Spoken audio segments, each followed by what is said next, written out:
never forget the first time that I stood in the mountains in Germany, looking over the Alps and seeing how incredibly small I was and how big these mountains before me were. I looked down into the valley and saw small specks of people walking along the edge, small specks of dust, and an infinite sea of snow. It was in that moment I began to reflect on if I feel small now in our modern world with planes and smartphones and believing that we've conquered nature. If I felt this way, how did people 2,000 years ago feel looking at these mountains in the same way that I am now? Hello, my name is Jacob Todson, and welcome back to the Wisdom of Odin. Today we're going to be doing a kind of meditative video. So I have absolutely no plan for this, no script. It's just something I was thinking about as I was hiking today. Up until this point, I had my phone off, and I was just thinking about the places I've been and meditating on it. And I really got fixated on looking up at the trees and the mountains and really thinking about how small we are compared to them and calling them giants. You know, looking at this tree here, the ones behind me, they're taller than me, right? This mountain I'm on, this hillside overlooking here, this river, it's taller than me. It's going to be around longer than me. It's been around longer than me. My life is so short compared to these trees or to these rocks or to this river. And I think we enter a place of such significance in our mind. And I think it's very important for us to meditate on these things and to think that we are so much smaller. And the reason I think this is important now, more so than in the past, is because in the past, they knew their place in nature.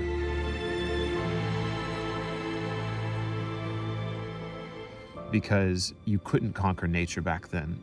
You could try, but nature, at least when I'm saying in the spiritual, like the pagan past, as most of my content on this channel is about, you know, the people that existed then, you know, nature was still dominant. Nature was still superior. And so you have these small societies of people, these small tribes, looking at these mountains and feeling so small. Of course, they created stories of mountain gods, mountain goddesses. Of course, they made stories about spirits in the trees when the trees were so much taller than them. And I think now, when we have conquered nature in the sense of, you know, we don't have to, you know, I can take this hike very casually and not worry too much about my safety. Don't really need to bring rations besides my coffee and maybe a granola bar. We don't have to think about our place in nature very much. And so I think we have to actively take that perception when we are amongst nature and use this time when we're here to reflect on our place in the universe, our place in this world.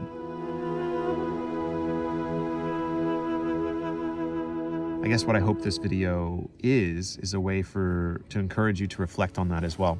If you're looking for a meditative thing to do, it's definitely to get outside. Literally can be a park. It doesn't have to be somewhere like this where it's dramatic. It doesn't have to be the Scottish Highlands. It doesn't have to be the Alps.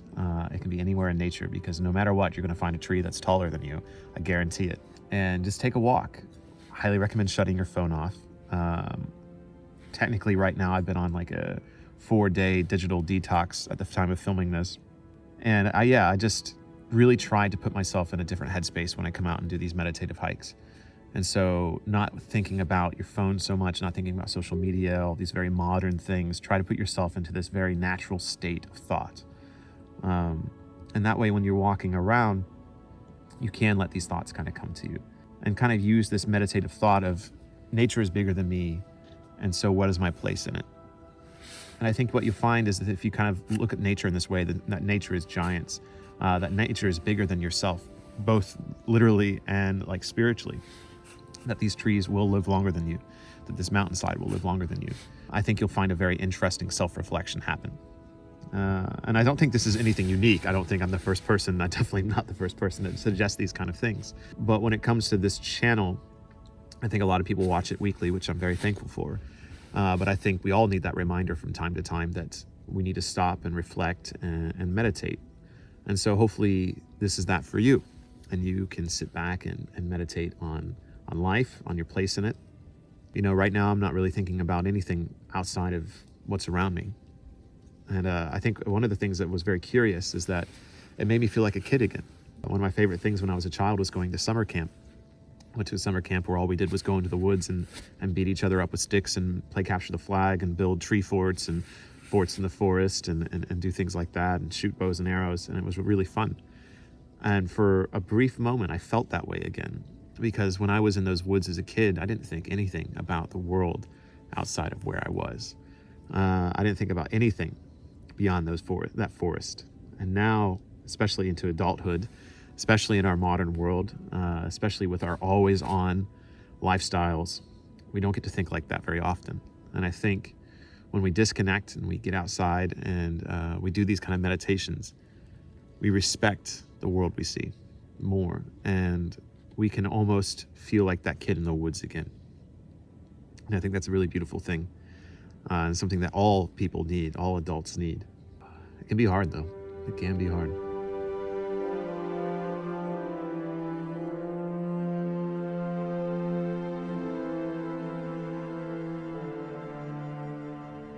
Something I also recommend, this is something that I think, again, comes from our always on life, is hiking too fast or walking in life too fast. I do this a lot, is, like this overlook here that I'm at, is I felt like I was speeding to it. I'm like, well, that's the destination. That is where I need to go. And I think that's because life now, our modern lives, teach us that the destination is what matters, is you're going to that next overlook. And then once you get here, you're kind of unsatisfied and you're like, well, now I have to get to the next overlook. And so I had to stop myself even today and slow myself down and really just enjoy the walk, enjoy the forest, look up at the trees and the leaves and do these reflections, to watch the birds go by, sip my cup of coffee in here, amazing thermos here. Keeps it very hot. Shared some with nature, of course, poured some out for nature. I think there's a little bit left, but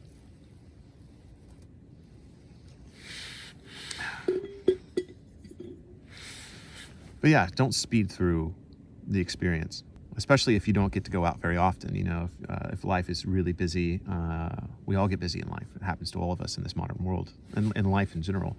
And so if you have the opportunity to slow down, don't waste that opportunity.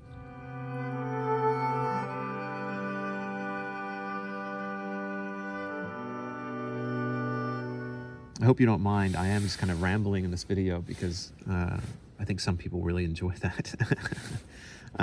But one thing I was also reflecting, so the day of this hike right now is November 1st.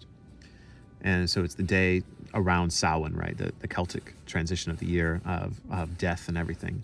And something I was reflecting on today, and again, something I noticed because I was slowing down and really looking at things, is I went for a hike literally 4 days ago. And all the trees here, not this exact spot, but really close, still had leaves on them. And it was gorgeous, like perfect fall day, very warm.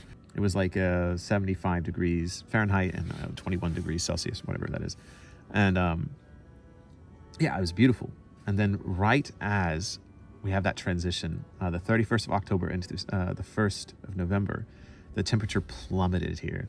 And we went from that 75 degrees to about 30 degrees, 35 degrees. And then all the trees lost their leaves in one go. Almost overnight, boom, all the leaves were gone. And so it's really interesting that we have this date of Samhain. And I think we normally look at the equinoxes and the solstices as the main days that the season changes. But I think that the Celtic people were really onto something, because I noticed this when I was in Scotland this year, is while March 21st is technically the spring equinox, in Scotland, it really didn't change that much. It went from being slightly less gray, and I think there was starting to be flowers that popped out of the ground. But then I swear to you, on April 30th going into May 1st, the next day, so May 1st, all the trees bloomed immediately.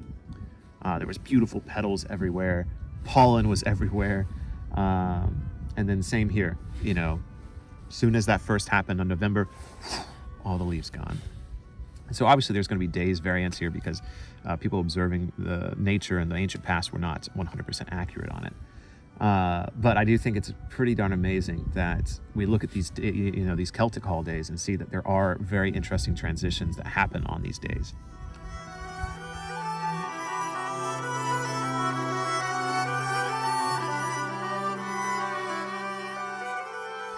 The last thing I'll say in this rambling video I guess I'll theme it "We Are Small," something like that. I was really thinking about making this into a book, and so let me know what your thoughts on it are. I really want to hear them down below. I think if I wrote this book, it would be titled "We Are Small" or something like that, and probably open up about mountains and then go into forest. And I would really focus on like folk tales from these regions. So like I'll do a section on the Alps, I'll do a section on the Appalachians mountains. I'll probably do a section on like Scotland as well, because I've been there. And then I'll probably have like some minor sections on like the Himalayas, because I haven't been there and I haven't been able to do heavy research.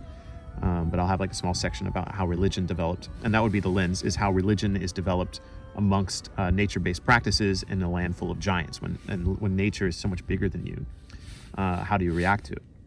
And again, I think I've said this before, is, I would argue, monotheistic religions, we see them birth out of the desert because there is very much, one main element to desert environments. The sun is such a powerful element. Like obviously you have things like water and sand and rock, and there are oases and things like that. But I think the sun is such a dominant force in the desert regions that we, as soon as these became more desert regions, we start seeing those monotheistic religions come together because there is that one element. And so I think in these areas that would have multiple large features of nature, we see more gods develop more individualistic practices, just because it's so heavily tied to nature. And so, yeah, I would probably be exploring those things. I mean, I might even have a section in there about the sun and how the sun kind of became a key point in worship in the Middle East, and areas where the sun is a very key, prominent thing. I think you could probably even argue that in Native American tradition as well, to some extent, because like, the Great Plains, the idea of the Great Spirit and everything being tied to the sun. And then I know there was a huge, like, religious system around like bison, because bison were such a key component to the Plains Native Americans. And so they were, a very dominant force. And so, yeah, I think I would explore a lot of different things. So let me know down below what you would think of a book like that. I think I definitely would, be one part meditative, one part research. It'd probably take some time to work on, but I've really been thinking about it on today's hike. But with that, I think I'm going to just sit here and meditate for a while. I do have a little shaker here, so I'm just going to sit here and enjoy this beautiful view, sit here with my rattle, and do a nice little meditation. So I didn't intend this video to be very much. I hope you enjoyed having a little bit more of a meditative video. I'm in a really good headspace right now, and I just wanted to share that with all of you, so hopefully you can get out and have a little nature-based meditation as well. So thank you very much for joining me for this video. I hope you can get out and enjoy the weather, enjoy this transitioning of the seasons once more, and I wish you happy Samhain, even though this is going to be afterwards. Happy winter nights as well, and then Yule is just around the corner. So thank you all very much for joining me for this video on meditation on the fact that we are very small, and I'll see you in the next video here at the Wisdom of Odin.